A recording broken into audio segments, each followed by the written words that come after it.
बंधूंनी बहिणींनो, भगवान बुद्ध आणि त्यांचा धम्म या ग्रंथाच्या अध्ययनामध्ये सर्वात महत्त्वाचा केंद्रवर्ती मुद्दा जो लक्षात ठेवला पाहिजे तो असा आहे की मनुष्य जन्माला येतो अज्ञानामध्येच. लहानपासून मोठं होत असताना आजूबाजूच्या सर्व गोष्टींचा प्रभाव पडून त्याची मानसिकता ही अत्यंत संमिश्र स्वरूपाची झालेली असते. संमिश्र, ती परिशुद्ध नसते. आणि ह्या साऱ्या गोष्टी एकंदरीतपणे जो प्रभाव निर्माण करतात ते अज्ञान आहे, ही बुद्धांना घेतलेली भूमिका आहे. एखाद्या विषयाची माहिती नसणं याला आपण अज्ञान म्हणतो. आणि त्या दृष्टीनं आपल्या स्वतःच्या जडणघडणीची, आपल्या स्वतःच्या विकासाची माहिती नसणं हे सर्वात मोठं अज्ञान मानलं गेलं आहे. बुद्धाची अज्ञानाची व्याख्या लक्षात घेतली की त्या अज्ञानाला पोषण करणाऱ्या, वाढवणाऱ्या, त्याला आधार देणाऱ्या अशा जेवढ्या म्हणून गोष्टी आहेत त्या साऱ्या माणसाच्या दृष्टीनं कुचकामी आहेत, काही कामाच्या नाहीत. म्हणून त्या अंधश्रद्धा वाढणार आहेत असं म्हटलं जातं. अंधश्रद्धा म्हणजे चुकीच्या गोष्टीवरचा विश्वास, निष्ठा. आणि ह्या चुकीच्या गोष्टीवरच्या निष्ठा तोपर्यंत संपत नाही जोपर्यंत काय चुकीचं आहे आणि काय चुकीचं नाही हे समजत नाही. आणि ही बौद्धिकता, ही ताकद माणसाच्या मनामध्ये एकाएकी निर्माण होत नाही. विशिष्ट वयानंतर समजदारीचं एक वय म्हणतो आपण, अवस्था म्हणतो, त्या अवस्थेनंतर जेव्हा मनुष्य आपल्या पंचेंद्रियांचा नीट वापर करायला लागतो सारासार बुद्धीनं, चिकित्सकपणे, तेव्हा कुठे या साऱ्या अज्ञानाची पारख होते, ओळख पडते, पण पटत नाही. त्या दृष्टीनं आपण ह्या काही गोष्टी पाहत होतो. बुद्धानं त्याला अधम्म म्हटलेलं आहे. धम्म जो माणसाच्या विकासाला कारणीभूत आहे, सहाय्य करतो, मदत करतो. विकास हा दोन प्रकारचा असतो, एक सकारात्मक आहे, एक नकारात्मक आहे. नकारात्मक विकासामध्ये दुःखच दुःख आहे, असमाधान असमाधानाचा आहे. हा सर्वांचा व्यक्तिगत अनुभव आहे. राग नकारात्मक आहे म्हणून दुःखकारक आहे, द्वेष नकारात्मक आहे म्हणून दुःखकारक आहे. ज्या आपण वासना विकार म्हणतो नकारात्मक आहेत म्हणून दुःखमय आहे, त्याचा परिणाम दुःखकारक होतो. बुद्धाने ही पहिली कसोटी की मनुष्य जीवन परिणाम कसा होतो त्याकडे लक्ष ठेवून तसे परिणाम टाळण्यासाठी मनुष्य जीवन जगलं पाहिजे. परिणाम जर माहीत असेल की दुःखकारकच होतो आता कशाला माहिती. आणि त्या अंधश्रद्धालाच अधम्म असा शब्द प्रयोग केला आहे. मागच्या वेळेस बघितलं की ईश्वरावरती, दैवी चमत्कारावरती विश्वास ठेवणं हा अधर्म आहे. याचं सिंपल कारण हेच आहे की विश्वामध्ये कार्यकारण भाव प्रधान आहे. कारणाशिवाय कोणतीही गोष्ट घडत नाही. हा सारा विश्वाचा नियम आहे, कोणा माणसाचा नाही. आणि त्या नियमाच्या विरुद्ध विश्वात काही घडतच नाही, काही चालतच नाही. म्हणून चमत्कार ज्याला म्हणतो की कारण नसताना काहीतरी घडणं, उचित कारण नसतानाही परिणाम होणं, ही अपेक्षा चुकीची आहे. म्हणून ती अंधश्रद्धा आहे. म्हणून दैवी चमत्कृती विश्वास ठेवणं हा अंधश्रद्धेचा भाग आहे असं मागच्या वेळेस आपण बघितलं होतं. आणि त्यातही खास करून हा कार्यकारण सिद्धांत, कार्यकारण भावाचा सिद्धांत हा कळत नसल्याची मुख्य कमजोरी आहे. हा मुद्दा आपण लक्षात घेतला होता. त्याच्या पुढे आपण बघितलं होतं की ईश्वरावरती विश्वास हाही अधम्म आहे. याचंही कारण असं आहे की ईश्वराचा संबंध चमत्कारी गोष्टींशी आहे, चमत्काराशी आहे. ईश्वराच्या जवळ ती ताकद आहे चमत्कार करण्याची म्हणून मनुष्य विश्वास ठेवतो.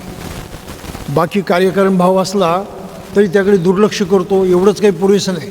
याहीपेक्षा आणखी काही विशेष आहे की कुठलंही कारण नसता घडू शकतं आणि ती शक्ती ईश्वराजवळ आहे म्हणून मनुष्य ईश्वरी शक्तीवरती विश्वास ठेवतो. ते मागच्या वेळेस आपण बघितलं होतं आणि त्याची जो 5-6 कारणं तपासली होती की ईश्वरवरती विश्वास ठेवणं किती चुकीचं आहे आणि कसं अनावश्यक आहे. आज आपण थोडंसं पुढे जाणार आहोत आणि तोच मुद्दा आहे परत ब्रह्मसायुज्य. ब्रह्मसायुज्य ही वेदांतामधली अत्यंतिक महत्त्वाची संकल्पना आहे. वेदांत जे काही म्हणतात त्या वेदांतामध्ये काय शिकवलं आहे? वेद आणि अंत असे 2 वेगळे शब्द आहेत. वेद म्हणजे मूळचे 3 वेद. सुरुवातीला फक्त 2च वेद मानत होते, ऋग्वेद आणि यजुर्वेद. आता त्या ऋग्वेदाचं वाचन कसं करायचं, गायन कसं करायचं, ते मंत्र कसे म्हणायचे याचं शास्त्र ज्याचं सांगितलेलं आहे त्याला म्हणतात सामवेद. गायन सांगितलेलं आहे, रुचांत पठण सांगितलेलं आहे. आणि नंतर त्याच्यामध्ये आणखी एक वेद ॲड केला, तो आहे आयुर्वेद, जे चिकित्साशास्त्र होतं, वैद्यकशास्त्र होतं, पण त्यालाही वेदाचा दर्जा देऊन 4 वेद निर्माण झाले. मुख्य वेद जे आहे तो फक्त ऋग्वेदच मानला जातो. यजुर्वेद हे त्याचीच उपांग आहे. आणि या ग्रंथावरती मग अनेक ग्रंथ लिहिले गेले जे मागच्या वेळेस आपण बघितलेले त्या ग्रंथामध्ये की त्याचं निरूपण करणारी ब्राह्मण नावाची ग्रंथ लिहिला गेला आहे. ब्राह्मण ग्रंथाचं नाव ब्राह्मण असं आहे. ते त्या वेदामधलं निरूपण करणारी आहेत. त्यानंतर आरण्यक नावाचे ग्रंथ लिहिले गेले, तेही त्याचं निरूपण करणार आहेत. याला वेदाची अंग म्हणतात, म्हणजे वेदांग म्हणतात. आणि या वेदांची आणखी पुढे मीमांसा करण्यासाठी उपनिषदं अशी लिहिली गेली असं ते म्हणतात. म्हणून ब्राह्मण, आरण्यक, उपनिषदं ही वेदाची मीमांसा करणारे नंतरचे ग्रंथ आहे म्हणून त्याला वेदांग म्हटलेलं आहे. आणि वेदांत म्हटलेला आहे. वेदांचा तो अंत आहे. त्याच्यानंतर मग कुठल्या ग्रंथांना वेदाचं महत्त्व नाही. एवढ्याच फक्त त्यांना पवित्र मानलं जातं, हा त्यातला महत्त्वाचा भाग आहे. म्हणून या वेदांतामध्ये विशेषतः उपनिषदामध्ये जे तत्त्वज्ञान आलं आहे त्याच्यामधला सर्वात महत्त्वाचा भाग आहे ब्रह्म. उपनिषद ब्रह्म म्हणतात, उपनिषद आत्मा म्हणतात, उपनिषद त्या ब्रह्माशी एकरूप होण्याची शिकवण देतात. असं हे ब्राह्मणी तत्त्वज्ञानामधलं मूलभूत हे आहे. आणि ब्रह्माशी एकरूप होणं याला ते ब्रह्मसायुज्य म्हणतात. त्याला दुसरे 2 शब्द वापरले जातात, आत्मा आणि परमात्मा. ब्रह्म म्हणजे परमात्मा, त्याचा अंश म्हणे प्रत्येक माणसात प्राणीमात्रात असतो, त्याला म्हणतात आत्मा. हा आत्मा जेव्हा स्वप्रयत्नानं त्या ब्रह्माचं खरं महत्त्व जाणतो, समजतो आणि त्याशी एकरूप होतो तेव्हा तो मोक्ष पावला असं म्हटलं जातात. म्हणजे ब्रह्माशी एकरूप होणं हा मोक्षाचा अर्थ असं सांगितलं उपनिषदांची शिकवण आहे. आता उपनिषदांच्या बाबतीमध्ये सुद्धा प्रश्न तोच येतो. उपनिषदांनी ब्रह्म जे मानले आहे तिथे प्रश्न हाच येतो की देव आणि ब्रह्म समान आहेत. देवाची जी कल्पना आहे तीच ब्रह्माची कल्पना आहे. आणि ती कल्पना मग बुद्ध धर्मामध्ये फार बारकाईनं तपासली गेलेली आहे, तर ती थोडीशी आपण पाहणार आहोत. आता मला याचा मोठा चांगला वापर होतो काही दिवस चष्मा लागेपर्यंत. तर त्यांनी असं म्हटलं आहे की आत्मा आणि ब्रह्म एकच आहे, वेगवेगळे नाहीत. आणि माणसाला मोक्ष मिळतो त्या दोघांच्यामध्ये तादात्म्य झालं म्हणजे एकरूपता झाली म्हणजे. आणि हे करण्यासाठी माणसाला संसाराचा त्याग करणं आवश्यक आहे असं म्हटलेलं आहे. पण सारीच उपनिषदं त्याबद्दल बोलत नाहीत. उलट परिस्थिती अशी आहे की ब्राह्मण धर्मामध्ये ज्या काही 4 अवस्था सांगितलेल्या आहेत मनुष्य जीवनाच्या, त्यामध्ये पहिली अवस्था ब्रह्मचर्याची अवस्था सांगितलेली आहेत. दुसरी अवस्था जी आहे ही संसार कळण्याची आहे. गृहस्थाश्रम आहे, त्याला आश्रम म्हणतात. म्हणून पहिलं ब्रह्मचर्य आश्रम, दुसरं गृहस्थाश्रम ज्यामध्ये मनुष्य संसार करतो, तिसरा संन्यासाश्रम जेव्हा मनुष्य संन्यास घेतो आणि घरापासून विलग होतो, आणि शेवटचा असो तो वानप्रस्थाश्रम, संन्यासाश्रम हा शेवटचा. संन्यास घेऊन तो सर्वस्वाचा त्याग करतो. ह्या 4 अवस्थामध्ये तडजोड नाही अशी उपनिषदांची शिकवण आहे. ब्रह्मचर्य अवस्था साधारणतः 25 वर्षांची मानली जाते, 100 वर्षाचं आयुमान लक्षात घेऊन. आणि त्या काळामध्ये लहानाचं मोठं होत असताना शिक्षण घेणं याला महत्त्व दिलं जातं. म्हणून कधी कधी ब्रह्मचर्याचा अर्थ शिक्षण घेण्याचा काळ असं सुद्धा म्हटलं जातं. प्रत्येक माणसाला गृहस्थाश्रम सक्तीचा मानलेला आहे ब्राह्मणी धर्मामध्ये. सक्तीचा, तुम्ही तो टाळू शकत नाही, तर केलंच पाहिजे. याचं कारण असं आहे की गृहस्थाश्रमामध्ये प्रजोत्पत्ती करून जो मुलगा होईल त्याच्या हस्ते जर तुम्हाला शेवटचा अग्नी दिला गेला, अंत्यसंस्कार केले गेले, तर तुम्हाला मोक्ष मिळतो. बाकी आयुष्यभर काही नाही केलं तरी चालेल, पण तो मोक्ष मिळण्याचा शेवटचा चान्स आहे मुलानंच अग्नी दिला पाहिजे, नाहीतर मोक्ष मिळणार नाही. आणि त्यामुळं गृहस्थाश्रमाला ब्राह्मणी धर्मामध्ये सर्वात मोठं महत्त्व प्राप्त झालं. संन्यास घेणं ही कधी कधी पळवाट मानली जाते आणि ते सर्वांच्यासाठी नाही असंही म्हटलं जातं. संन्यास नको तेव्हा घेणं हे सुद्धा चुकीचं मानलं जातं आणि तशा माणसावरती मग बहिष्कार टाकला जातो, त्याचं जीवन अशक्य करून टाकलं जातं. याचं फार चांगलं उदाहरण आपल्याला ज्ञानेश्वराच्या चरित्रामध्ये पाहायला मिळतं. संत ज्ञानेश्वरांचे वडील विठ्ठलपंत यांचं लग्न झालं होतं, परंतु त्यांना संन्यास घ्यावा असं वाटलं. त्यांनी संन्यास घेतला, ते काशीला जाऊन राहिले. परंतु तिथे गेल्यानंतर, संन्यास घेतल्यानंतर त्यांच्या त्या गुरुनं सांगितलं की नाही, तू गृहस्थाश्रम पूर्ण केला पाहिजेस, संन्यास याच्यात घेणं बरोबर नाही, म्हणून तू परत जा. आणि म्हणून ते परत आले. परत आल्यावरती तेव्हा ब्राह्मण समाजाने त्यांच्यावरती बहिष्कार टाकला, विठ्ठलपंत आणि त्यांच्या पत्नीवरती. तरी त्यांनी आपला संसार करणं चालू ठेवलं, कारण तो धर्माचा अंग आहे, गृहस्थाश्रम पाळला पाहिजे. आणि त्यांना मुलंही झाली. त्यांची 3 मुलं तर प्रसिद्धच आहे, निवृत्ती, ज्ञानदेव, 4 मुलं, सोपान आणि मुक्ताबाई. त्यांना संन्यासाची मुलं म्हणून हिणवलं जायचं. त्या कुटुंबाला प्रचंड दुःख सहन करावं लागलं, प्रचंड. शेवटी कंटाळून विठ्ठलपंतांनी आत्महत्या केली. हा इतिहास आहे. त्यांच्या पत्नीचंही तसंच झालं, त्यांनी आत्महत्या केली. ह्या लहान मुलांनी मग काय करावं, हा बहिष्कार कुठेतरी संपवावा म्हणून स्वतः ज्ञानेश्वर, त्यांची ही भावंडं पैठणला गेली. तिथल्या त्या ब्राह्मवृंदासमोर हजर झाली. त्यांना विनंती केली, काही झालं तर आम्ही जन्मानं ब्राह्मणच आहोत, आम्हाला ब्राह्मण म्हणून मान्यता द्या. आईबापांनी गेले म्हणे ते, तरी काही त्यांच्यावरचा बहिष्कार उठवला गेला नाही. हा मूळचा एक इतिहास आहे. एक पापी म्हणूनच त्यांच्याकडे पाहिलं जात होतं.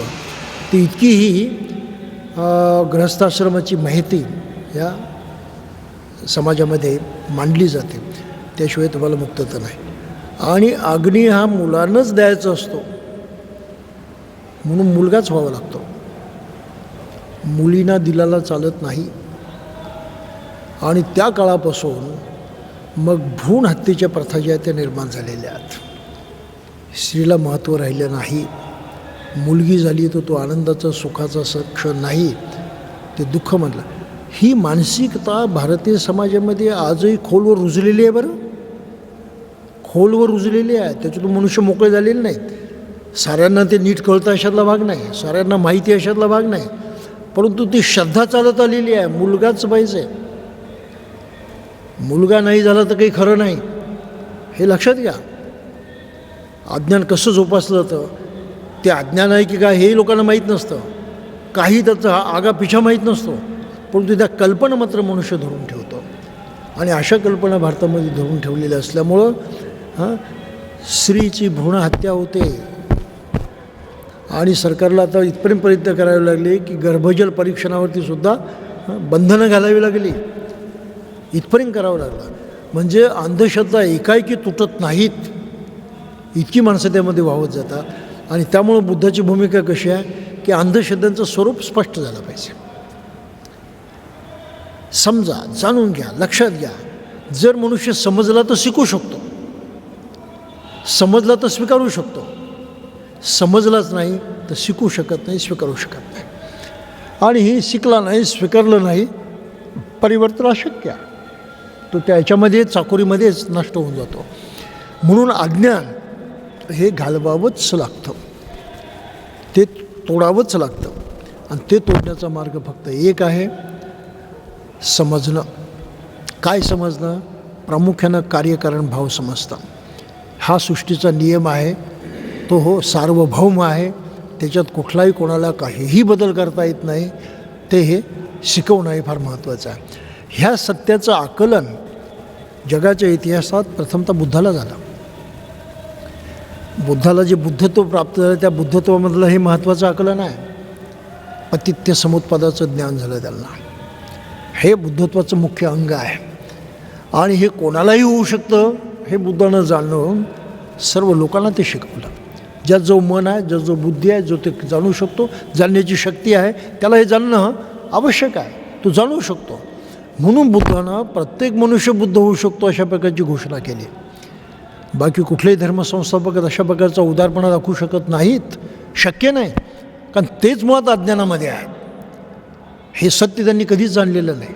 बुद्ध आणि बाकीचे धर्मसंस्थापक त्याच्यामध्ये इतकं प्रचंड अंतर आहे, प्रचंड.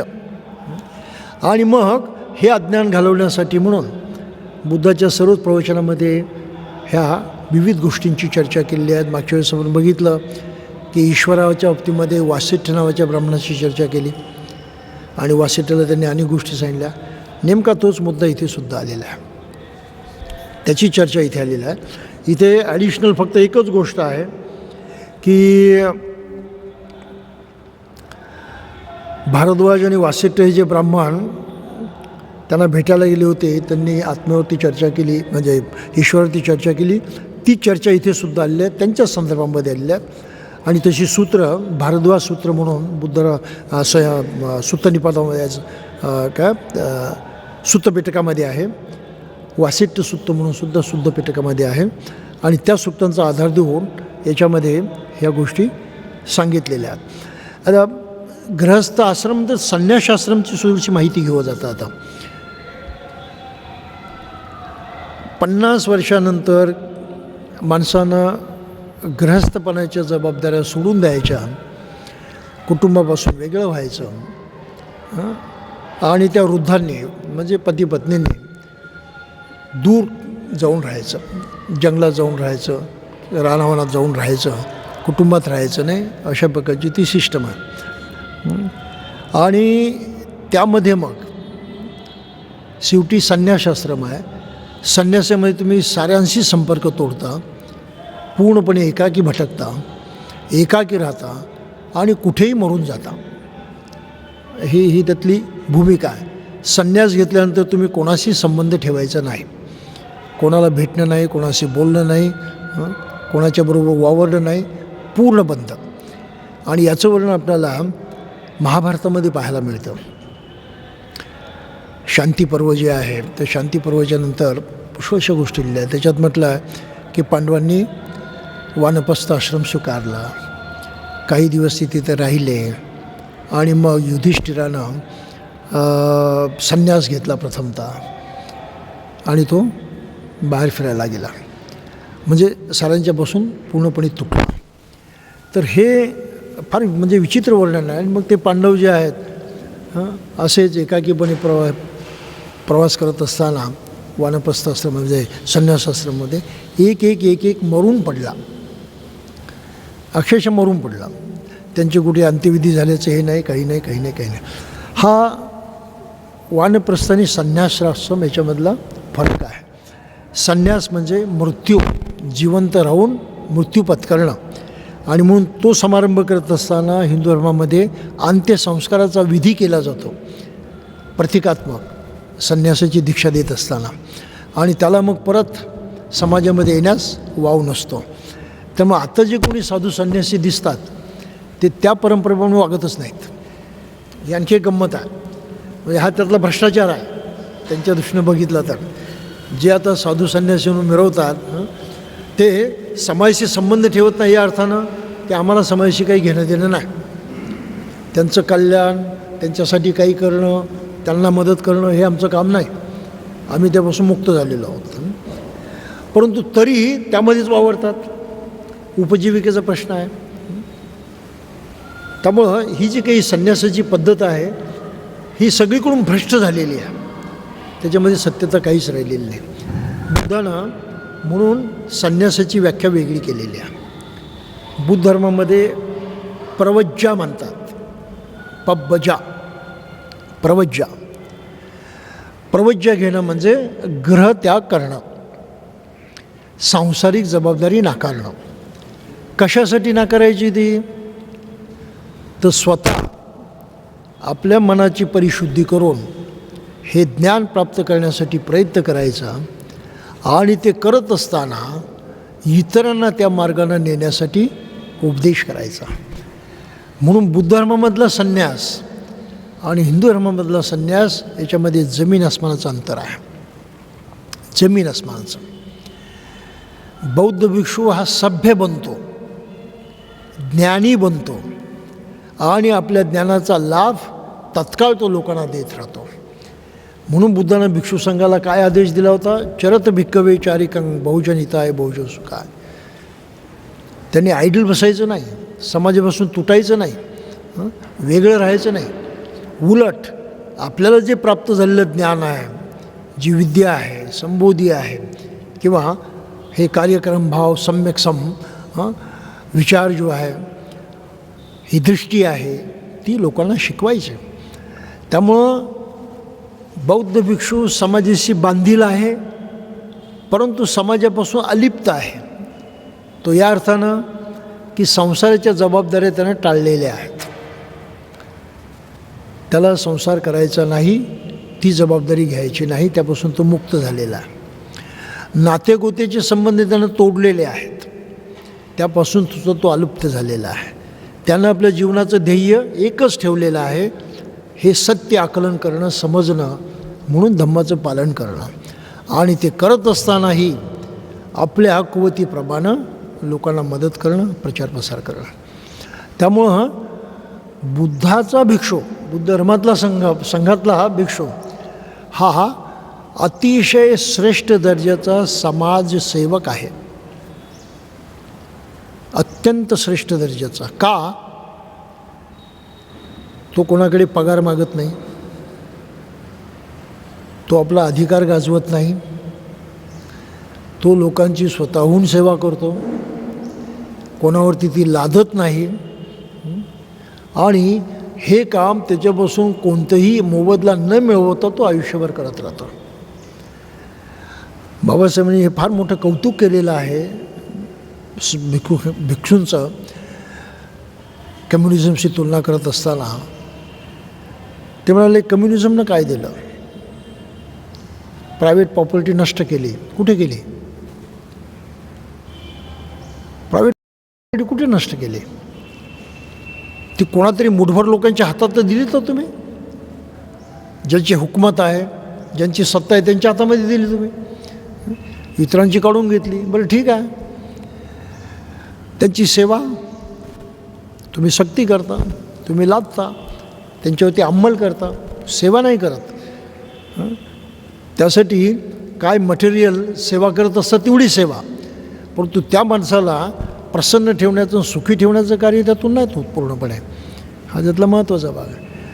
प्रायव्हेट प्रॉपर्टी नष्ट केली इतिहास काळामध्ये फक्त बुद्धानं.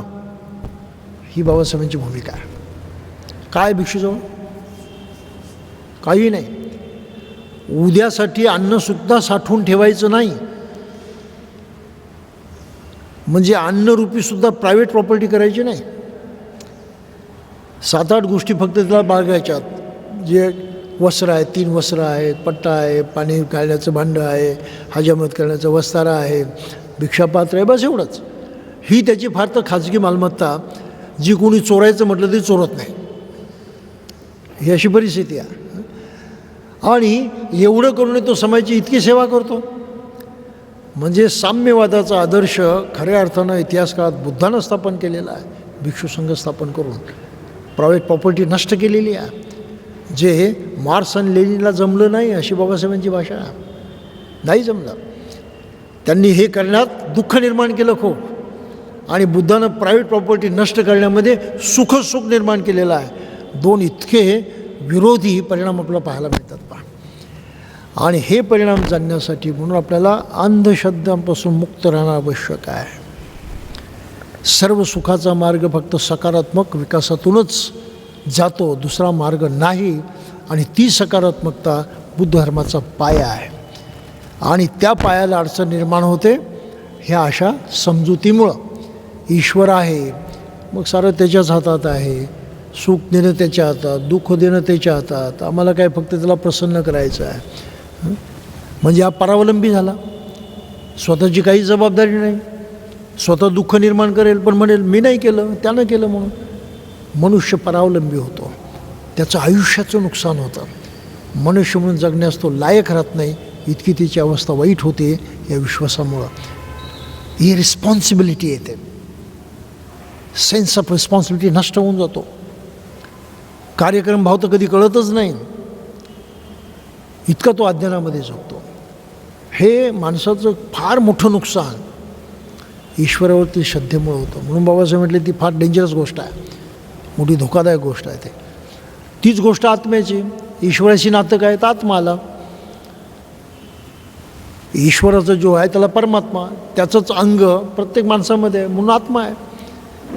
पण तो संवृत आहे, वेढलेला आहे म्हणे अनेक संस्कारांनी, अनेक गोष्टीनं. म्हणून तो परिशुद्ध नाही ब्रह्मासारखा. तो परिशुद्ध करण्यासाठी धार्मिक आचरण करायचं. आत्मा ही कल्पनाच आहे, ईश्वरही कल्पनाच आहे. तो परिशुद्ध होतो की नाही ही कल्पनाच आहे. तो ईश्वर प्रसन्न होतो की नाही ही कल्पनाच आहे. कुणी याचा अनुभव घेतला? अमुक अमुक आचरण केल्यावरती ईश्वर प्रसन्न झाला, काय पुरावा आहे? आणि ती गोष्ट ह्या ब्रह्मसायुज्याच्या याच्यामध्ये पुढे आलेली आहे. मोठी मजेशीर गोष्ट आली आहे पहा. काय म्हटलं आहे? कोणत्याही एका गोष्टीच्या होण्यावरून आम्ही ब्रह्माचे होणे म्हणजे अस्तित्व अनुमानायचे काय? ब्रह्माच्या अस्तित्वाचे दुसरे प्रमाण म्हणजे ते अस्तित्व सिद्ध करण्यास अपुरे आहे. बुद्धानं हा महत्त्वाचा मुद्दा म्हटला. ब्रह्माचं अस्तित्व सिद्ध करणं शक्य नाही. सिद्ध कशानं होतं? 2 गोष्टींना. त्याला प्रमाण म्हणतात. संस्कृतमध्ये, पालीमध्ये, मराठीमध्ये सुद्धा प्रमाण म्हणजे प्रूफ, पुरावा. मग एखादी गोष्ट खरी आहे याचा पुरावा काय? तुम्ही प्रत्यक्ष पाहता, प्रत्यक्ष त्याचं अस्तित्व जाणता, प्रत्यक्ष ते तसं आहे तुम्हाला कळतं. पंचेंद्रियाने तुम्ही ते जाणू शकता. त्याला म्हणतात प्रत्यक्ष पुरावा, डिरेक्ट प्रूफ, प्रत्यक्ष पुरावा. त्यामुळे पंचेंद्रियांना जे जाणवतो तो प्रत्यक्ष पुरावा आहे. दुसरं प्रमाण काय? अनुमान. की वस्तू दिसत नाही, कारण दिसत नाही, परंतु परिणामावरून ओळखता येतं की कारण हे असावं. याला अप्रत्यक्ष पुरावा म्हटलं किंवा अनुमान म्हटलेला आहे. उदाहरणार्थ कुठे धूर दिसला आपल्याला, अनुमान काय असतं? कुठेतरी अग्नी जळत असेल म्हणजे तिथे आग असावी. अग्नी पेटलेला असेल म्हणून धूर दिसतो, नाही ते दिसणार नाही. मग हे अनुमान बऱ्याच अंशी खरंसुद्धा असतं. जरी आपल्या अग्नी दिसला नाही तरीही आपण त्या अनुमानावरून जाणू शकतो. जसं आहे वीज दिसत नाही, हवा दिसत नाही, प्रकाश दिसत नाही. नाही असं म्हणता येतं का? नाही. का तर ते जाणण्यासाठी आपल्याजवळ इंद्रिय आहेत. नाकानं आपण हवेचा अनुभव घेऊ शकतो, दिसत नसले तरी आहे हे जाणू शकतो. डोळ्यानं प्रकाश पाहतो, दिसत नसला तरी प्रकाश नावाची काही गोष्ट आहे आपण कुठून ना कुठून सिद्ध करतो की त्याचं अस्तित्व आहे. तसं ईश्वराचं ना आत्म्याचं अस्तित्व सिद्ध करता येतं का, हा महत्त्वाचा प्रश्न बुद्धांना उपस्थित केलेला आहे. सिद्ध करता येतं का? प्रत्यक्ष तर नाहीच नाही, पण अनुमान तरी कोणता अनुमान आहे, कोणता आधार आहे? आणि ह्या अनुमानचा तर्क फार महत्त्वाचा म्हणलो तो. संपूर्ण न्यायशास्त्रामध्ये त्याला सर्कमस्टन्शियल एव्हिडन्स म्हणतात. परिस्थितीजन्य पुरावा. वाटेल तो चालत नाही, अंदाजाचा चालत नाही, तर्क चालत नाही, परिस्थितीजन्य पाहिजे. सर्कमस्टन्शियल एव्हिडन्स ही कल्पना आहे. तर हा असा पुरावा ईश्वर आणि आत्म्याच्या बाबतीत देता येईल का? तर त्याची मग पुढे विवेचन केलं आहे पद्धतीने. तर काहींचं म्हणणं कसं आहे की काही गोष्टी अदृश्य असतात म्हणून त्यांचं अस्तित्व नाकारता येत नाही. तर त्याला ही दोन उदाहरणं दिली आहेत. अदृश्य विजय आणि हवाई आहे, त्यांचं अस्तित्व नाकारता येत नाही, परंतु त्यांचं अस्तित्व सिद्धही करता येतं ना. तसं ईश्वर अदृश्य आहे, आत्मा अदृश्य आहे, नाकारता नाही येत असं म्हटलं तरी सिद्ध कसं करणार? शेवटी तुम्ही तिथे येता. पुरावा काय त्याला? प्रत्यक्ष तर नाहीच नाही. अनुमान तरी आहे का? तर्क तरी आहे का? नाही. आणि गंमत तर अशी आहे पहा की आत्मा सारेच मानतात अशातला भाग नाही. आत्मा मानण्यामध्ये सुद्धा प्रॉब्लेमच आहेत. आत्मा शरीर सोडून जातो असं काही म्हणतात, म्हणून मेल्यानंतर शरीर नष्ट करायचं, जाळून टाकायचं, पुरून टाकायचं. काही म्हणतात आत्मा शरीराला सोडतच नाही कधी, म्हणून प्रेत जाळून टाकणं त्यांना मान्य नाही. ते पुरूनच ठेवावं लागतं, गाडूनच ठेवावं लागतं, कारण आत्मा सोडून जात नाही म्हणे. आत्मा तिथेच असतो. कुठपर्यंत? ते ईश्वराचा न्यायाचा दिवस येतो तेव्हा तो त्या सर्व थडग्यामधून आत्म्यांना उठवतो आणि त्यांचा न्याय करतो. कल्पनाच आहे, त्याला पुरावा काहीच नाही. पण आज या कल्पनावरती करोडो लोक विश्वास ठेवतात. मुसलमान मनुष्य कधी प्रेत जाळणार नाही, ख्रिश्चन मनुष्य कधी प्रेत जाळणार नाही, हे तर आपल्याला माहीत आहे. आणि ते नीट दफन केल्याशिवाय त्याचा सन्मान झाला किंवा त्याचा योग्य विनियोग झाला असं ते मानत नाहीत. ही आणखी त्याच्यातली अडचण आहे. दफन केलंच पाहिजे. पारशी लोक त्याच्यापेक्षा वेगळंच मानतात. शरीर काही कामाचं नाही, ते टाकून देण्यासारखं आहे. ते जाळतही नाही, पुरतही नाहीत. काय करतात माहीत आहे? पारशी काय करतात नाही माहीत? पारशी लोकांची ही एक विहीर असते आणि हे प्रेत त्या विहिरी टाकून देतात. त्यामध्ये जाळ्या वगैरे असतात वगैरे, त्याच्यामुळे टाकून जातात. ते सडून कुजून जातं. जे काही पशुपक्षी आहेत ते त्याचं मांस, व्हल्चर्स, गिधाड वगैरे मांस खाऊन जातात. तशा प्रकारे त्या प्रेताची वाट लागणं हे ते योग्य समजतात. अंत्यसंस्कार दुसरे कुठलेही नाही, प्रेत त्या विहिरीमध्ये टाकून द्यायचं. इथे नागपूरमध्ये असेल ना कुठेतरी, आहे का कुठे? हां. तर आत्माही सारेच मानत नाहीत. म्हणजे दोन माणसांच्या मध्ये, दोन जाणकार माणसामध्ये या विषयावरती एकमत नाही. का? तर दोघांच्याकडे पुरावा नाही. लक्षात येतं? पुरावाच नाही, ही कबुली आहे, पुरावाच नाही. आणि पुरावा नसल्यामुळं वेगवेगळ्या गोष्टीवरती ते श्रद्धा ठेवतात. बुद्धांना अचूक ते म्हटलेलं आहे, पुरावा नाहीच. आता पुढे म्हटलेलं आहे, पण ह्या कल्पना आहेत एवढंच म्हटलेलं आहे. आणि परत ती मागची गोष्ट त्यांनी ते सांगितलेलं आहे. वासेट्याला त्यांनी म्हटलं होतं का तू बघितलं आहेस का प्रत्यक्ष ईश्वर?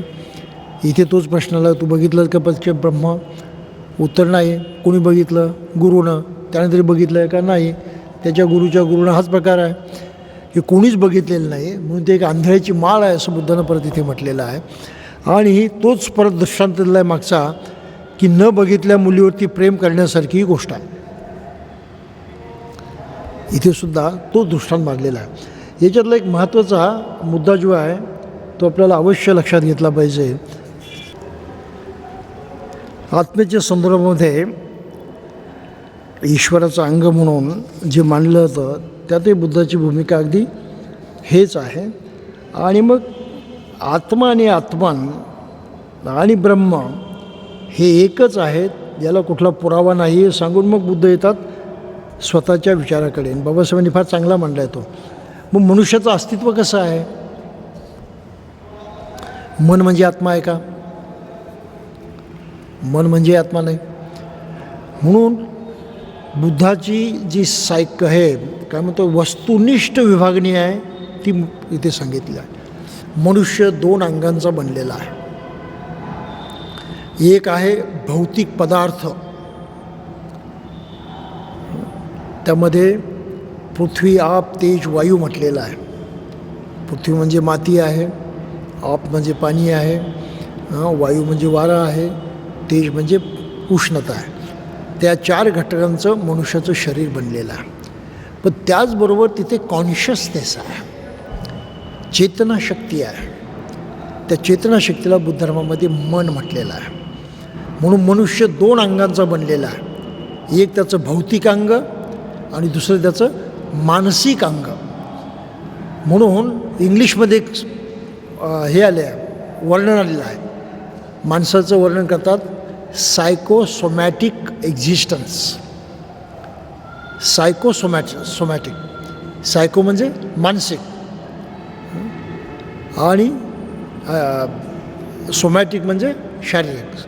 सायकोसोमॅटिक एक्झिस्टन्स हे माणसाचं खरं अस्तित्व आहे. पालीमध्ये म्हटलं आहे नामंच रूपांच, नाम आणि रूप. मनुष्य नुसत्या मनानं जगत नाही, मनुष्य शरीरानं जगतो. शरीराच्या शिवाय मन असू शकत नाही. ते एकमेकावरती पूर्णपणे अवलंबून आहेत, एकमेकापासून दूर करता येत नाही. शरीर संपलं, मनही संपलं. शरीराचा वापर मनाच्या माध्यमातून होतो. मन तसं स्वतंत्रपणे काहीही करू शकत नाही, मनाला शरीराचा वापर करावा लागतो. मन ही एक एनर्जी आहे, एनर्जी ऑफ कॉन्शियसनेस असं आता वैज्ञानिक जगभर मान्य करायला लागलेले आहेत. पूर्वी वैज्ञानिक फक्त मटेरियल वर्ल्ड मानायचे, आता विज्ञानामध्ये कॉन्शियसनेस ही एक शक्ती आहे, एनर्जी आहे, हा सिद्धांत कबूल केलेला आहे. म्हणून आत्ताचं संशोधन जे आहे ते वेगळ्या मार्गाने चाललेलं आहे. कॉन्शियसनेस एनर्जी गृहीत करून होलिस्टिक अप्रोच, त्याला फिजिक्समध्ये म्हणतात होलिस्टिक अप्रोच, सर्वांगीण दृष्टिकोन ठेवून संशोधन करायचं, हा आता वैज्ञानिकांच्या पुढे नवीन क्षेत्र निर्माण झालेलं आहे. तर एनर्जी, कॉन्शियसनेस ही एनर्जी आहे, चेतनाशक्ती ही एनर्जी आहे. फक्त ती एनर्जी शरीराच्या माध्यमातूनच काम करते, शरीराच्या माध्यमामधूनच राहते. शरीराचं माध्यम संपलं की ती एनर्जी अलिप्त होते. जसं मृत्यू झाला त्या एनर्जीचं फंक्शन बंद होतं, एनर्जी अलिप्त होते. शरीरामधली जी उष्णता आहे, तेज धातू बाहेरच्या उष्णतेमध्ये मिळून जातो. शरीरामध्ये जे पाणी आहे, आप धातू बाहेरच्या पाण्यामध्ये मिळून जातो. शरीरामध्ये जो पृथ्वी धातू आहे म्हणजे माती आहे, घन पदार्थ आहे, तोही घन पदार्थ मातीमध्ये मिसळून जातो. अशा तऱ्हेनं 4ही मुख्य घटक शरीराचे त्या प्रमुख पदार्थामध्ये मिसळून जातात आणि कॉन्शियसनेस स्वतंत्र होतं, तेही कॉन्शियसनेसमध्ये मिसळून जातं. अशी ही याच्यातली भूमिका आहे. म्हणून मनुष्य 2 अंगांचा बनलेला आहे, सायकोसोमॅटिक, नामंच रूपंच. विज्ञान हे आज कबूल करत आहे अशी ती बुद्धाची मान्य आहे. बाकी कोणीही कुठल्याही धर्मामध्ये माणसाची व्याख्या केलेली नाही. फक्त मनुष्य देवाने निर्माण केला एवढंच, यापेक्षा दुसरं काहीही प्रमाण नाही. पुढे जाऊन आणखी बुद्धाने त्याचं विश्लेषण केलेलं आहे. शरीर एक आहे, परंतु मनाचे अनेक कप्पे आहेत. वेगवेगळ्या पद्धतीनं ते काम करतं. त्या कप्प्यांना स्कंध असं म्हटलेलं आहे. म्हणून शरीर म्हणजे रूप, दुसरा कप्पा आहे वेदना. वेदना म्हणजे संवेदना, आपल्या जाणीव होते. कशा कशानं जाणीव होते? जाणीव कशानं होते? जाणीवेसाठीच आपली शारीरिक इंद्रिय कामी पडतात. प्रकाशाची जाणीव होते, डोळे आहेत म्हणून. आंधळ्याला कशी जाणीव होईल? त्याच्या दृष्टीनं सारं एकसारखंच. कान आहेत म्हणून आपल्याला शब्दांची जाणीव होते. काहीतरी वहन होतं आहे, नाही तर त्याची जाणीव होणार नाही. हे तर बरोबर आहे. नाक आहे म्हणून आपल्या हवेची जाणीव होते. नाकाचाच पत्ता नसेल तर हवेची जाणीव व्हायची नाही. स्पर्श आहे, स्पर्शाच्यामुळं जाणीव होते. थोडक्यामध्ये डोळ्यांचा स्पर्श होतो ज्या गोष्टींना, त्यातून प्रकाश कळतो. नाकाचा स्पर्श ज्या गोष्टीला होतो त्यातून आपल्याला हवा कळते. लक्षात आलं ना? उष्णतेचा स्पर्श ज्या त्वचेला होतो त्यातून आपल्याला उष्णता कळते. अशा तऱ्हेनं पंचेंद्रियाच्या माध्यमातून मनुष्याचा संपर्क येतो साऱ्या विश्वाशी, आणि त्यामधून त्याला त्या विश्वाचं ज्ञान होतं, संवेदना होते, जाणीव होते. इतकं अचूक बुद्धानं मांडलेलं आहे. सायंटिफिक, वैज्ञानिक हे माणसाचं अस्तित्व आहे. आणि ह्या 5 गोष्टी ज्याला म्हटलं रूप, वेदना, संज्ञा, संस्कार आणि विज्ञान, याला पंचस्कंद म्हटलं आहे. ह्या 5 गोष्टींचा मनुष्य झालेला आहे. कुठे आहे आत्मा? आत्मा नावाची गोष्ट कुठेच नाही, कुठे संबंध नाही त्याचा. ती फक्त कल्पना आहे. म्हणून कल्पनेचं गुलाम राहणं हे माणसाच्या दुःखाचं सर्वात मोठं कारण आहे आजही जगामध्ये. कल्पनेचं गुलाम राहणं. आणि आज जगामधली करोडो माणसं ईश्वर, आत्मा, परमात्मा, स्वर्ग, नरक या कल्पनांचे अधीन राहून दुःख निर्माण करतात. ही तर गोष्ट खरी आहे. आणि इतकंच नाही तर प्रत्यक्ष ईश्वराची कल्पनाच असल्यामुळं कोणत्याही धर्मातल्या 2 धर्मातले ईश्वर एकसारखे नाहीत. आणखी एक पुरावा आहे. लोक म्हणतात ईश्वर एकच आहे, देव एकच आहे, सर्वभूती ही परमेश्वर. ठीक आहे ना, परंतु ते व्यवहारामध्ये काय आहे? सर्वभूती परमेश्वर आहे, कोणता परमेश्वर आहे? सर्वभूती अल्लाह आहे म्हणता येईल का? नाही म्हणता येत. सर्वभूती गॉड आहे का? नाही म्हणता येत. ते त्यांचं वेगळेपणच आहे.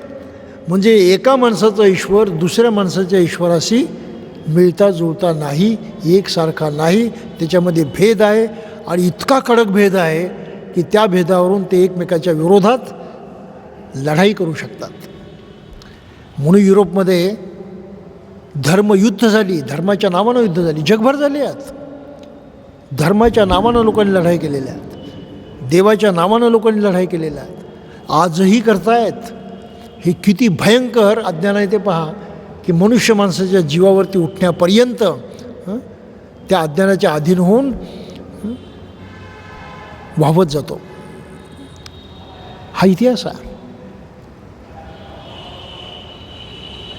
जर माणसाला देवानंच निर्माण केलं तर साऱ्यांना जर ते योग्य वाटत असेल तर मग माझ्या धर्माचं नाही त्याला देवानं निर्माण केलं नाही असं कसं काय म्हणतोस तू? तुझ्या धर्माच्या विरुद्ध वागण्याचा त्याचा स्वभाव आहे, तो देवानंच निर्माण केला आहे. ही तर गोष्ट मानावीच लागेल ना. देवानं माणसाला बुद्धी दिली, सर्व काही दिलं, म्हणून वेगवेगळे विश्वास, वेगवेगळ्या श्रद्धा ह्याही देवानंच निर्माण केलं असं म्हणावं लागेल ना. मग तुझ्या श्रद्धेच्या विरोधात आहे तो वैरी कसा? देवानं ते निर्माण केलं नाही असं कसं काय म्हणतो? आणि देवानं निर्माण केलेलं असं जर असेल तर ते का नष्ट करायला उठला? इतकं अज्ञान आहे पहा. विचार करण्याची ताकद माणसाची खर्ची होते.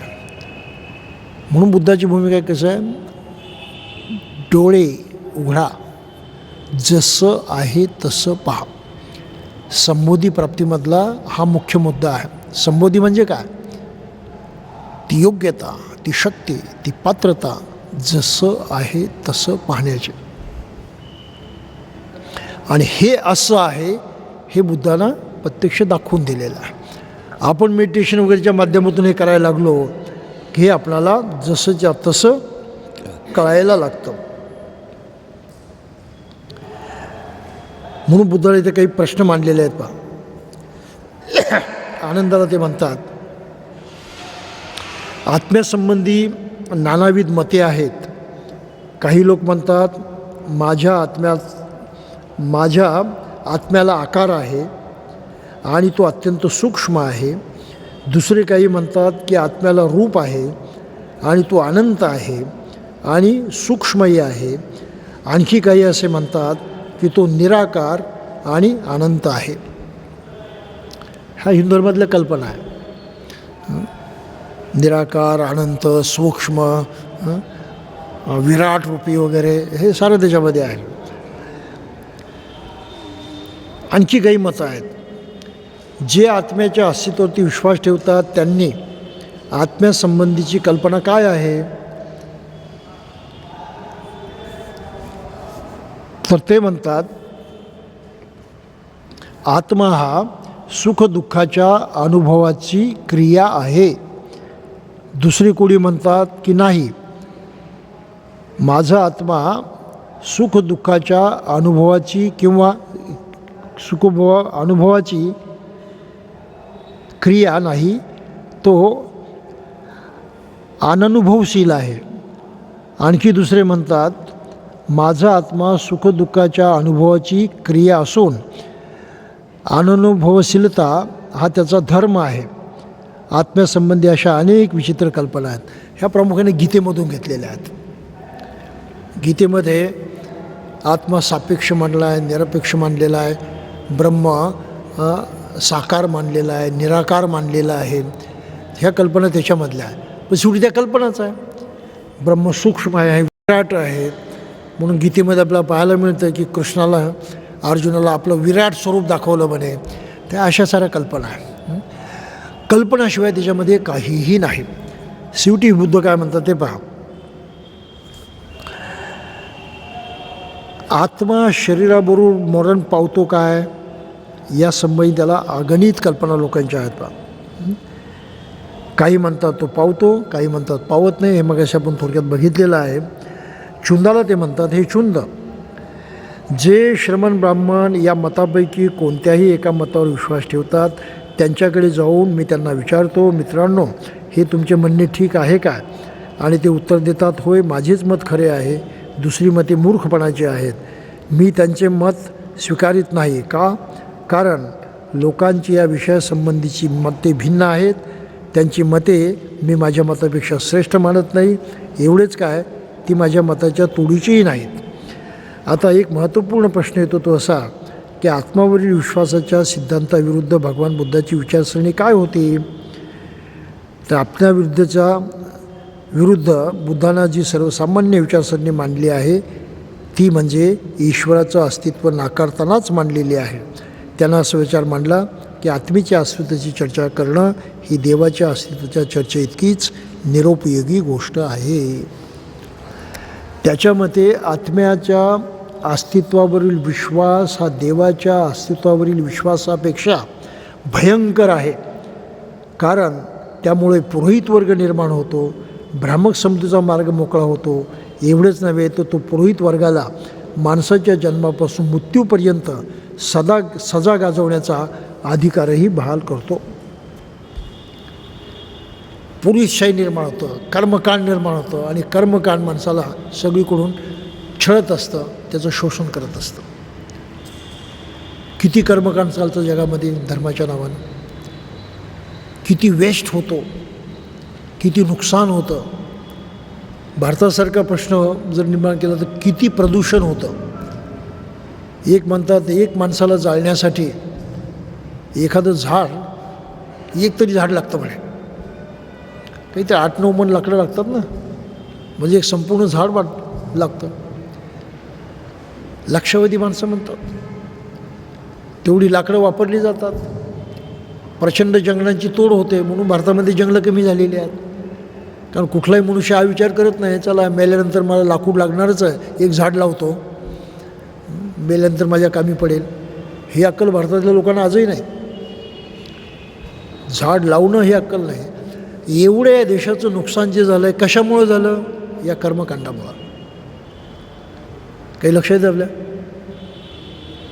एवढं नदी नाले प्रदूषित झाले. कुठल्याही नदीचं पाणी तुम्ही नाही आता पिऊ शकत, भले गंगेचं असं नाही तर कुठलं असतं. पिऊन दाखवा, पिऊन दाखवा ना. नाही, एवढं प्रदूषण का झालं?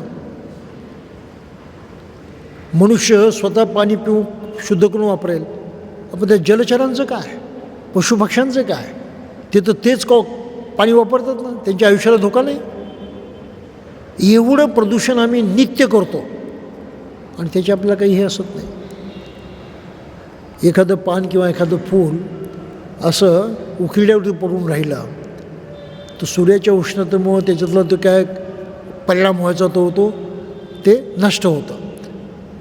ते सडत नाही, नॅचरल नष्ट होतं, बॅक्टेरिया निर्माण होत नाही आणि कोणाला प्रदूषण होत नाही.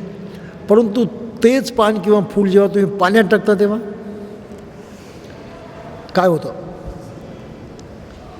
पाण्याचा गुणधर्मच आहे जर्मिनेशन. पाण्याचा गुणधर्म आहे जर्मिनेशन. तिथे लागलीच बॅक्टेरिया निर्माण होतात, जीवजंतू निर्माण होतात. आणि आम्ही उठसूट हे पदार्थ नेहमी पाण्यामध्येच टाकतो. निर्माल्य म्हणतात त्याला, देवाचं निर्माल्य, पूजेचं निर्माल्य. मग त्या मंदिरामध्ये जे काही फुलं पानं आलेली असेल, गोळा झालेली असेल, ती सारी उचलायची, उकिरड्यावरती नाही टाकायची, टाकायची नदी नाल्यामध्ये. किती प्रदूषण आहे ते. आणि या प्रदूषणामुळं मनुष्याचे काय हाल झाले हा भाग वेगळा, परंतु आपण किती नुकसान करतो याची तरी माणसाला जाणीव आहे का? किती पाप करतो याची तरी जाणीव आहे का? अजिबात जाणीव नाही. हे जे पर्यावरणाचं नुकसान आज एवढं झालं असं म्हणतात, त्याला कारणीभूत सर्वात जास्त धर्म आहे, सर्वात जास्त. ही वस्तुस्थिती आहे. आणि मग मनुष्य आणखी कल्पनामध्ये अडकतो. जसं आता पवित्र, गाईला फक्त पवित्र म्हणायचं. आता जी गोष्ट पवित्र आहे त्या पवित्र गोष्टीला आपण कसं वागवतो? आदरानं, काही त्रास होणार नाही, स्वस्थ राहील, ही तर काळजी घेतो आपण. ज्याच्याबद्दल आदर आहे त्या वस्तूला काही त्रास होणार नाही, काही नुकसान होणार नाही, सुरक्षित राहील, अशा प्रकारचा प्रयत्न करतो ना. मग गाईला जर पवित्र मानतो तर आपण हा प्रयत्न करतो का?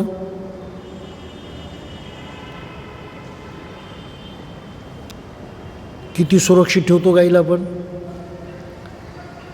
किती वेळा आंघोळ घालतो? काय खायला देतो? आणि किती लुटमार करतो? गाईचं दूध कोणासाठी आहे? कोणासाठी आहे? त्या बछड्यासाठी आहे ना. तुम्ही काय घेतलं? त्याला उपाशी शिवून तुम्ही घेता की नाही? ही लूट आहे की हा न्याय आहे? त्या गाईच्या बाबतीमध्ये न्याय होतो, त्या बछड्याच्या बाबतीमध्ये न्याय करता तुम्ही? काय उत्तर आहे याचं? काय उत्तर आहे? उत्तरच नाही. गाईचं दूध विक्रीसाठी बाजारात, आईचं दूध का येत नाही बाजारामध्ये? काय उत्तर आहे? आहे ना, इतके भयंकर प्रश्न आहेत. म्हणजे अंधश्रद्धा कुठल्या थराला जातात ते पहा. की केवळ तशा प्रकारचं एखादं निमित्त करून मूर्ख माणसाला आणखी मूर्ख बनवता येतं, त्यांचा गैरवापर करता येतो, संघर्ष पेटवता येतात, आणखी दुःख निर्माण करता येतं. श्रद्धा तपासून घ्यायची असतात त्यासाठी. जर प्राणीमात्राबद्दल रिस्पेक्ट असेल तर सर्वांच्याबद्दल असला पाहिजे. आणि बुद्ध नेमकं तेच सांगतात, सब्बे सत्ता सुखी होतो. एकाच प्राण्याला का पवित्र म्हणायचं? सारे प्राणी मात्र पवित्र आहेत, त्यांच्याबद्दल एकच दृष्टीनं बघितलं पाहिजे. हे बुद्ध जसं सांगू शकतात बाकी कोणी सांगू शकत नाहीत. कारण तिथे अज्ञान आहे, गोष्ट लक्षात घेतली पाहिजे. आणि जोपर्यंत मनुष्य या अज्ञानातून बाहेर पडत नाही तोपर्यंत त्याचं जीवन त्याला घडवणं आणि सुखी होणं हे कठीण होऊन बसतं. हा या शिकवणीतला अतिशय महत्त्वाचा असा भाग आहे. म्हणून कुठलाही धर्म कसा असला पाहिजे, बाबासाहेबांचं म्हणणं आहे कोणताही धर्म असेल तर तो विज्ञानावरती आधारित पाहिजे, पुराणाशिवाय बोलू नये. आणि हीच गोष्ट आईन्स्टाईननं फार चांगल्या गोष्टी सांगितल्या, फारच चांगल्या शब्दामध्ये. त्यांनी म्हटलं आहे religion without science science without religion is lame, लंगडं आहे. धर्माशिवाय विज्ञान लंगडं आहे. परंतु religion without science is blind. विज्ञानाशिवाय धर्म आंधळा आहे. लंगडं असण्यापेक्षा आंधळं चांगलं आहे की वाईट आहे?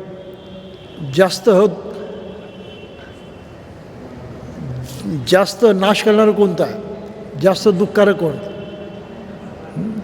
आंधळं असणं चांगलं आहे की लंगडं असणं चांगलं आहे? एखाद्या वेळेस लंगडं चालेल, आंधळं अजिबात चालणार नाही. आणि काय आईन्स्टाईननं शब्दप्रयोग केलेत पहा, विलक्षण. सायन्स इज लेम, धर्माशिवाय, विदाऊट रिलिजन. ठीक आहे, सायन्सला नाही नसेल धर्म काही बिघडत नाही, फार तर लंगडं राहील त्या, पण तो वाईट ठरणार नाही.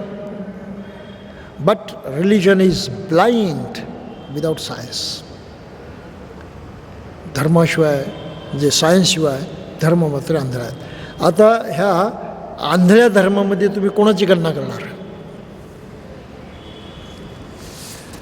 देवाला मानणारा प्रत्येक धर्म आंधळा धर्म आहे. आत्म्याला मानणारा प्रत्येक धर्म आंधळा धर्म आहे. क्रियाकरणाला मानणारा प्रत्येक धर्म आंधळा धर्म आहे. मोक्ष स्वर्ग मानणारा प्रत्येक धर्म आंधळा आहे. सरसर म्हणावं लागेल. कुठली यातली गोष्ट सायन्सनं सिद्ध करता येत नाही, कुठलीच. स्वर्ग आहे कुठे आहे? कोणाकडे काय उत्तर आहे? मी कुराण वाचलं, मी बायबल वाचलं, बाकीच्या ह्याच्यात वाचलं, त्याच्यामध्ये स्वर्गाच्या मोठ्या फॅन्टॅस्टिक कल्पना आहेत, फारच विलक्षण. एक कल्पना अशी आहे की स्वर्गामध्ये काय म्हणजे 7 अतिशय सुखवस्तू खोल्यांचा विराट महाल असतो म्हणे. त्या प्रत्येक महालामध्ये आस्परा असतात म्हणे 7-7, आणि त्या आस्परा तुमची सेवा करतात आयुष्यभर. तुम्हाला कशाची कमी पडत नाही, अत्यंत सुखामध्ये जगतात. त्यामुळे स्वर्ग सुखाची कल्पना काय आहे? उपभोग. काही लक्षात येतं आपलं? यापेक्षा त्याला किंमत नाही, आणि त्यामध्ये माणसं वेडावून जातात. फार भयंकर आहे बरं. आणि हे डोक्यात शिरल्यानं मनुष्य कुठल्याही थराला जातो. मग ह्या जर गोष्टी अशा अस्तित्वात असतील तर आता आजच्या वैज्ञानामध्ये एवढं अगदी मंगळापर्यंत जाण्याची तयारी झाली आहे, एवढे सॅटेलाईट फिरतात, कुठे ना कुठे सापडलं असतं ना एखादं असं ठिकाण जिथे महालही दिसले असते, पापसराही दिसले असतं. कुठेच नाही. म्हणजे इतका हा पागलपणा जो आहे ज्याच्या पाठीमागे लागून मनुष्य अतिरेकी बनतात. ही कल्पना अतिरेकातली आहे, आणि तशी पत्र प्रसिद्ध झालेली आहेत, मोठं साहित्य प्रसिद्ध झालेलं आहे की ह्याच्यावरती विश्वास घेऊन अतिरेकी कसे वाहवत गेलेले आहेत या स्वर्गसुखामध्ये. आता काय धर्मासाठी मेला की स्वर्गात गेला, ही कल्पना आहे. इस्लाममध्ये जो अतिरेक निर्माण झालेला आहे, टेररिझम निर्माण झाला आहे, त्याच्यामुळेच ही कल्पना आहे. जिहाद, धर्मयुद्ध, जिहादमध्ये जो मेला तो सरळ सरळ स्वर्गात जातो, ही कल्पना आहे तिथे. आणि त्यामुळं ज्या मुलांच्यावरती संस्कार झालेले नसतात ते त्याच्यामध्ये असे वाहवत जातात. आणि ठीक आहे, मेलो तो मेलो, मला स्वर्ग मिळेल अशा प्रकारचा त्या लोभामध्ये ते अतिरेकी बनतात. काय भयंकर गोष्ट आहे ती. लोभामुळं अतिरेकी बनतात. म्हणजे धर्मानं माणसाचं एवढं ब्रेन वॉशिंग केलेलं आहे. ब्रेन वॉशिंग जरा पहा तुम्ही वाचून, कुराण वाचून पहा, आणखी काही नवीन पुस्तकं प्रसिद्ध झाली ती वाचून पहा. इतक्या स्पष्ट शब्दामध्ये ते लिहिलेलं आहे. मग खरा गुन्हेगार कोण? मनुष्य गुन्हेगार आहे का? माणसाच्या दुःखामध्ये सर्वात जास्त कारणीभूत असणारा गुन्हेगार मनुष्य आहे की धर्म आहे? आणि याचं उत्तर आपल्याला धर्मच आहे असं द्यावं लागेल. त्या धर्मामुळं मनुष्य गुन्हेगार झाला आहे. म्हणून मुख्य गुन्हेगार धर्म आहे. कोणता धर्म आहे? जो अंधश्रद्धा जोपासतो तो, जो अंधश्रद्धा शिकवतो तो, जो अंधश्रद्धेवरती विश्वास ठेवण्याची सक्ती करतो, कंपल्शन करतो. ती सक्ती समाज करतो, ती सक्ती आईबाप करतात, ती शक्ती ही त्या विशिष्ट समुदायाचे लोक करतात. या सक्तीमुळं मनुष्य चुकीचं वागतो. काही लक्ष येतं आपल्या? त्यामुळं माणसाच्या साऱ्या बुराईचं मूळ जर कुठे असेल तर धर्मामध्ये आहे. आणि म्हणून धर्म, बाबासाहेबांनी मोठा प्रश्न उपस्थित केला, धर्म कोणासाठी? धर्म कोणासाठी? धर्म माणसासाठी आहे. पण प्रत्यक्षात उलट आहे. इथे मनुष्य धर्माशी बांधलेला आहे. म्हणून धर्म माणसासाठी नाही, मनुष्य धर्मासाठी आहे. धर्मानं त्याचा वापर करायचा, माणसानं धर्माचा वापर नाही करायचा. काही लक्षात आलं ना? ही अशी उलटी नीती चालू आहे. देवाला मानलंच पाहिजे. सक्ती त्या माणसावरती लहान वयापासून. देव बाप्पा आहे, हात जोड. आता लहान पोराला काही कळत नाही, त्याला वाटतं आपल्या बापासारखंच असेल काहीतरी, म्हणून बापाचं नाव घेऊन देव डोक्यात घुसवला जातो. आणि पुढे मग जसे त्याची समज वाढते तसे फक्त कल्पना बदलतात, पण मुख्य विचार पक्का राहतो. मग सुरुवातीला बापासारखा देव वाटत होता, देव बाप्पा म्हणून. आता वाटायला नाही, देव हा सर्वांचा बाप आहे, मग तो मोठा दयाळू आहे. मग त्या नाना प्रकारच्या कल्पना ज्या आहेत त्या माणसाच्या डोक्यामध्ये शिरतात, तो बाबत जातो. शेवटी काय म्हणतात, अगदी फारच पुढे सैल देव वगैरे आम्ही तसं मानत नाही, ती एक शक्ती आहे विश्वामधली. याच पद्धतीने देऊन पोचतात काही लोक, बाकीचं आम्ही काही मानत नाही म्हणून. पण शेवटी आहे ना, कुठे कुठे अडकलास ना तू, त्या शक्तीला मांडण्याचा उपयोग काय? मी माझ्या मित्रांना हा प्रश्न विचारतो. एक शक्ती आहे एवढं तुम्ही मानता, त्या शक्तीला मांडण्याचा तुला काय प्रत्यक्ष काय फायदा तो सांग. तू त्यामुळं चांगला होतो आहेस का? तू त्यामुळं उत्तम होतो आहेस का? तुला फायदा का? नाही, फायदा काही सांगता येत नाही, पण काही ना काही शक्ती असं मानायलाच पाहिजे ना. म्हटलं काय शक्ती आहे मानण्याची? काय गरज आहे मानण्याची? नाही मानलं तर चालू शकतं का? हो चालू शकतो. मग कशाला अडकला बाबा त्याच्यामध्ये? साधा प्रश्न आहे ना.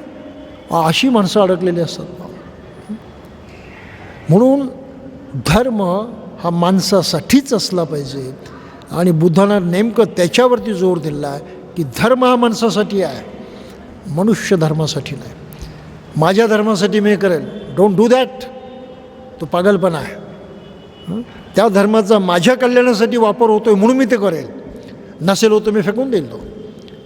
ही जी बौद्धिक क्षमता, याला म्हणतात सेन्स ऑफ रिस्पॉन्सिबिलिटी. एक मनुष्य म्हणून माझं जीवन जबाबदारीनं जगेल, बेजबाबदारपणे जगणार नाही. माझ्या कर्मातून, माझ्या वागण्यातून, माझ्या बोलण्यातून दुःख निर्माण होतं, सुख निर्माण होतं. जबाबदारी माझी आहे काय निर्माण करायचं ते. मी उगीच धर्माचं ऐकून दुःख नाही निर्माण करणार.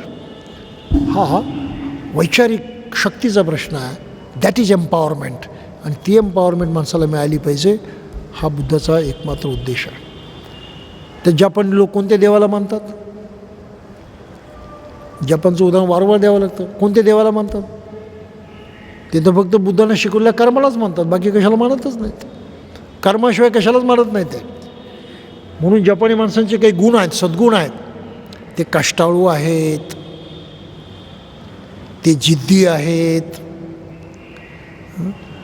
ते अतिशय धाडसी आहेत आणि पराकुटीचे सहनशील आहेत. ह्या एवढ्या 4 महत्त्वाच्या गुणवत्ता आहे लोकांच्यामध्ये आहेत. आहेत छोटी छोटी माणसं. या गुणवत्ता आल्या कुठून? बुद्धानं शिकवल्या कर्मामधून. कार्यकारण भाव हा बुद्धानं शिकवला कर्म सिद्धांत जापानी लोकांच्या श्रद्धेचा मूळ आधार आहे. मूळ आधार आहे. म्हणून त्यांच्यामध्ये गुणवत्ता आहे. बाबासाहेबांची अपेक्षा ही होती की मागासवर्गीय लोक म्हणत होता ना तुम्ही, त्यांच्यामध्ये ही गुणवत्ता रुजवली होती. ते काय होतील ते पहा. आणि त्यासाठी त्यांना भारत बौद्धमय करायचं होतं. लोकांना बौद्ध बनवायचं होतं. आणि नेमके त्यांना मानणारच लोकांना त्याची गरज राहिलेली नाही. असा विचित्र मामला निर्माण झालेला. काहीही चांगलं होणार नाही जर धम्माची रुजवात झाली नाही तर. आणि म्हणून अनंत कौशल्याने त्यांचं ते वाक्य मला अतिशय प्रिय वाटतं. त्यांनी या ग्रंथाचा अनुवाद करताना म्हटलेला आहे प्रस्तावनेमध्ये की बाबासाहेबांनी धर्मदीक्षा देण्यापेक्षा बुद्धाने त्यांचा ग्रंथ लिहून सर्वात महान कार्य केलेलं आहे. हा ग्रंथ लिहून सर्वात महान कार्य केलं आहे, दीक्षेपेक्षा सुद्धा महान. त्याचा अर्थ हा आहे की या प्रबोधनाची, या प्रशिक्षणाची या देशाला सर्वात मोठी गरज आहे. हे आद्य कर्तव्य आहे, हे आद्य कर्म आहे. आणि ते कर्म जेव्हा बौद्ध मनुष्य करत नाही तेव्हा ते अत्यंत दुःखाची गोष्ट आहे. हे आपण लक्षात घेतलं पाहिजे. तर मला वाटतं आपण इथेच थांबूया आणि हा अज्ञानाचा भाग जो आहे तो इथे सोडून देऊ. पुढे आपल्याला आणखी महत्त्वाच्या काही गोष्टींच्याकडे वळायचं आहे. परंतु तो सारा वैचारिक क्षमतेचा मामला आहे. माणसानं विचार कसा करायचा, वैचारिक ताकद कशी वाढवायची, आकलन कसं करायचं, याचं शास्त्र आपल्याला पुढच्या याच्यामध्ये पाहायला मिळणार आहे. त्यामुळे वरवर त्याची नावं वेगळी आहेत, परंतु शिकवणं अगदी सायकॉलॉजिकल आहे. आणि त्या सायकॉलॉजीच्या पद्धतीने आपल्याला ते लक्षात घ्यायचे. तूर्त आपण इथेच थांबूया.